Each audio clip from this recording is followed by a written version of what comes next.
మావా ఎక్కడున్నాం మావా మనమా? ఆకాశంలో. నీకు పంచభూతాలంటే తెలుసా? ఎందుకు తెలీదు? మోగిని డాగిని పిశాచి. ఆ భూతాలు కాదురా, పశుపతి, అఘోరాధిపతి. అగరబత్తేం కాదా? మీరు చెప్పిన భూతాలు మన ప్రాణాలని తీస్తాయి, కానీ ఈ భూతాలు మనకి ప్రాణాలని పోస్తాయి. పంచభూతాలు ఏవో చెప్పండి. గాలి, నీరు, నిప్పు, భూమి, మళ్ళీ ఇంకోటి ఆకాశం. ఆకాశం.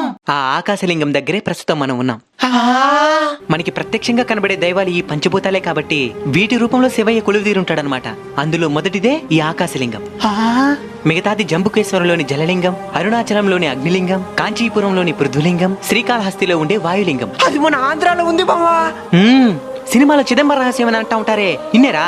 ఇన్నాం. అది ఈ గుడికి సంబంధించింది. ఇక్కడ ఉండేది ఆకాశలింగం కాబట్టి ఇక్కడ లింగం ఉండదు. ఏమీ లేని దగ్గర కూడా మన మనసుతో శివయ్యని చూడగలగడమే చిదంబర రహస్యం. ప్రపంచంలోనే అతిపెద్ద శివాలయం ఇది.